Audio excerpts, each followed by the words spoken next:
Félix Tshisekedi n'a pas encore de dauphin, il n'y pense même pas et l'UDPS fera en sorte qu'il n'y pense jamais.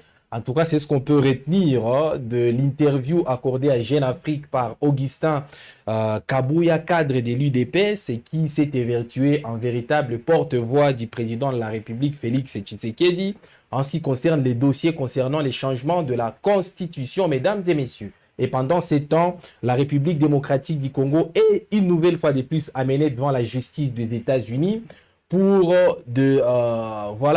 un dossier de détournement de l'argent. On en saura un peu plus dans les cadres, n'est-ce pas, de cette session d'actualité sur Web Info Télévision. Mais avant de commencer, mesdames et messieurs, faisons d'abord une petite virgule par notamment les restructurations qui se poursuivent au sein de l'AFC M23, puisque cette organisation politico-militaire qui occupe plusieurs localités et plusieurs villes au nord et au sud Kivu vient, n'est-ce pas, de restructurer et de permettre, n'est-ce pas, les différents administrateurs des territoires et les différents maires des villes qu'elle occupe, mesdames et messieurs. Alors, de quoi il s'agit exactement? Qui sont les nouveaux animateurs de territoires et des villes contrôlés par l'AFC M23 selon, n'est-ce pas, un communiqué publié le 9 avril 2026?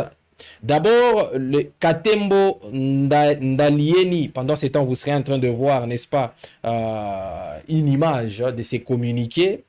Katembo Ndalieni Julien, qui était, n'est-ce pas, maire de la ville de Goma, vient d'être affecté au poste d'administrateur du territoire de Lubero. Kisuba Ngabo Désiré, qui était maire adjoint de la ville de Goma, vient d'être, n'est-ce pas, haussé au poste de maire principal, maire titulaire de la même ville de Goma. Chimimana Juvenal, qui était chef d'équipe de mobilisation et recrutement, vient d'être élevé au rang des maires adjoints de la ville de Goma, c'est-à-dire que c'est lui qui va seconder désormais Désiré Ngabo. Katembo Isevicia, qui était administrateur du territoire de Lubero et qui vient d'être, n'est-ce pas, remplacé par l'ancien maire de la ville de Goma, Julien Ndalieni, vient d'être, n'est-ce pas, nommé bourgmestre adjoint de la commune de Goma. Rajabu Kwizera Eli, qui était administrateur du territoire, administrateur assistant du territoire de Lubero, vient d'être nommé au poste de bourgmestre adjoint de la commune de Karisimbi. Munyandekwe Fizi Innocent, qui était bourgmestre de la commune de Kirumba, vient d'être nommé administrateur du territoire assistant de Lubero.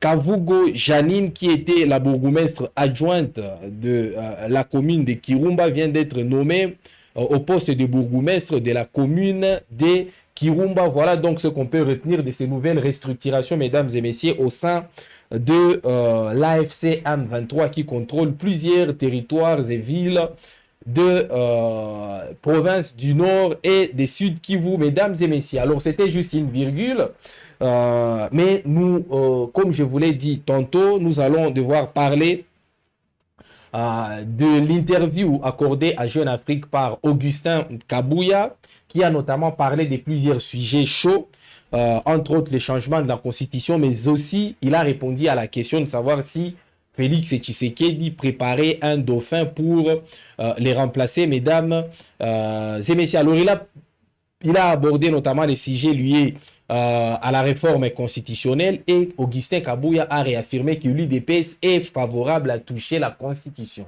Alors ce n'est plus un secret, l'UDPS est prête et favorable d'ailleurs et s'apprête d'ailleurs à toucher la Constitution du 18 février 2006. Alors il a également abordé la question liée à la succession de Félix Tshisekedi, puisqu'il y a eu vraiment énormément de débats sur les dauphins de Tshisekedi. Il y en a qui disaient que Félix Tshisekedi, bien avant bien évidemment, il y en a qui disaient que Félix Tshisekedi préparait Constant Moutamba qui est aujourd'hui dans les géoles. Il y en a qui pensaient également ou qui disaient que Félix Tshisekedi préparait plutôt Anthony Tshisekedi pour, n'est-ce pas, pour assurer sa succession, et d'autres parlaient de Jacquemain Chabani, l'actuel ministre de l'Intérieur et de la décentralisation, et pendant ces temps, d'autres allaient même jusqu'à insinué que Félix Tshisekedi préparait, n'est-ce pas, Augustin Kabouya, mais rien de tel n'est aujourd'hui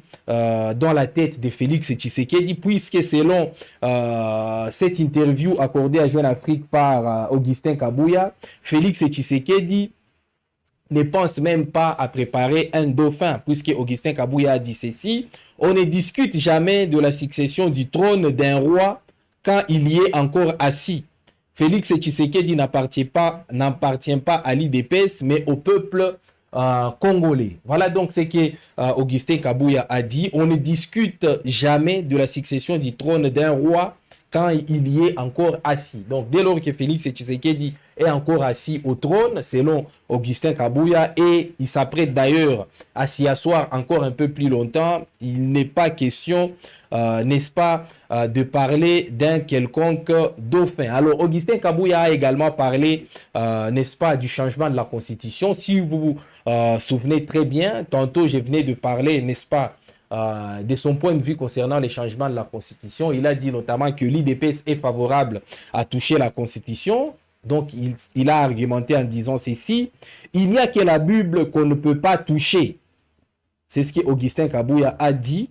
Tout peut être touché sauf la Bible. C'est la réponse qu'il a donnée par rapport, n'est-ce pas, à la question qui lui a été posée concernant les intentions de l'IDPS à changer la Constitution, mesdames et messieurs. Alors, c'est un débat vraiment ouvert, un débat houleux, qui a d'ailleurs fait l'objet d'une de nos émissions récentes avec, n'est-ce pas, un kabiliste, Alain Mboma, qui a, n'est-ce pas, exprimé tout son désaccord concernant ces débats liés au changement de la Constitution. Et plusieurs opposants d'ailleurs s'y opposent. Moïse Katumbi qui a montré sa désapprobation,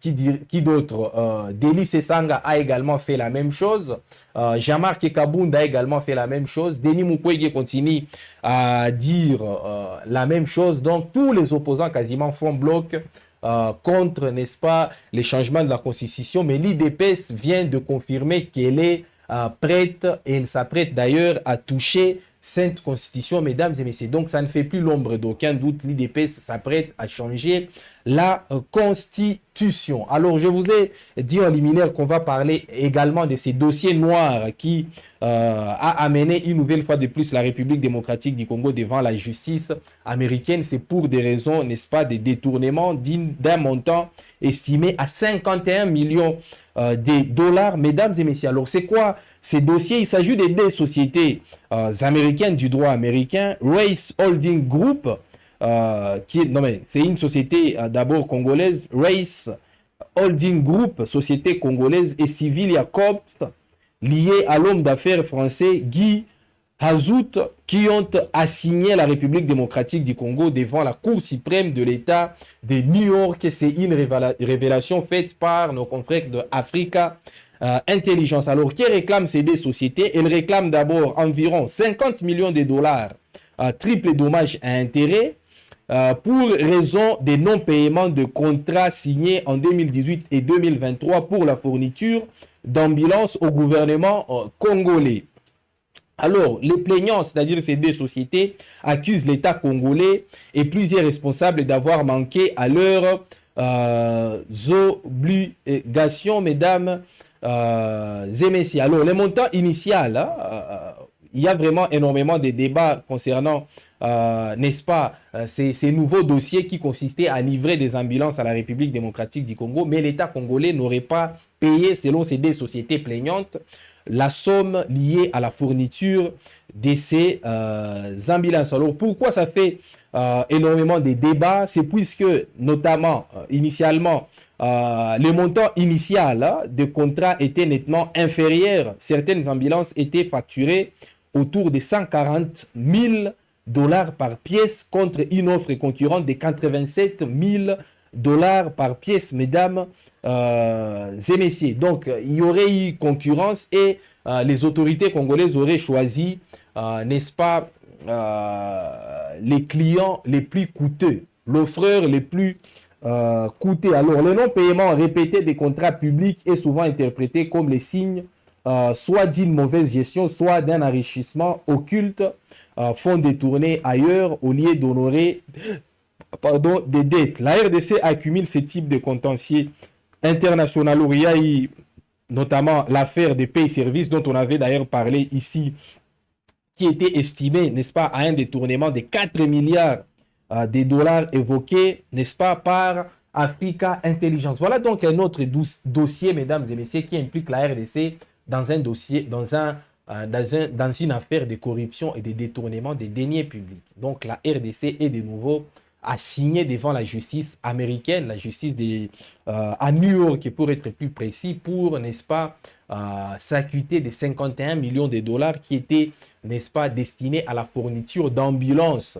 Donc la RDC aurait acquis des ambulances sans pour autant en payer les frais de fourniture, mesdames et messieurs. Donc c'est un nouveau dossier qui sans doute sera suivi de beaucoup de débats, de beaucoup également de commentaires allant dans tous les sens, mais c'est quelque chose d'assez grave qui nécessite une attention particulière de WAB Info Télévision, qui se veut d'ailleurs un média impartial qui suivra ces dossiers de près, mesdames et messieurs. Alors merci d'avoir accordé oreille à cette brève session d'actualité. Nous vous disons à très bientôt et surtout n'hésitez pas à continuer de vous accrocher sur WAB Info Télévision pour ne rien louper des prochaines productions.